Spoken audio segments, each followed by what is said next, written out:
Story telling zone में खुश आमदीद। आज की कहानी है लोमड़ी और कौवा। दोस्तों, एक लोमड़ी थी जो 2 दिन से भूखी थी। इसे कहीं भी खाने को कुछ ना मिला था। वो शहर के करीब आ गई। अचानक क्या देखती है कि एक दरख्त पर एक कौवा बैठा हुआ है। इस कौवे के मुंह में एक साबित रोटी है। लोमड़ी के मुंह में पानी भर आया। इसने एक तरकीब सोची। वो कौवे की तारीफ करने लगी। भाई कौवे, तुम कितने खूबसूरत हो। तुम्हारे पर कितने खूबसूरत है। तुम चाहे रावी में नहाओ या जहलम में, तुम्हारा रंग एक ही जैसा रहता है। सचमुच तुम परिंदों के राजा हो। तुम्हारा गाना बहुत मीठा है, बांसुरी से भी मीठा। दिल तुम्हारा गाना सुनने को तरस रहा है।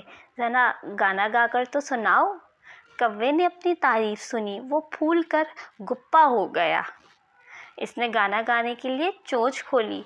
चोंच खुलते ही रोटी नीचे आ गिरी। लोमड़ी बड़े चाव से इसे खाने लगी और कौवा मुंह देखता रह गया। मज़ीद अच्छी कहानियाँ सुनने के लिए मेरे चैनल को सब्सक्राइब ज़रूर करें दोस्तों। अल्लाह हाफ़िज़।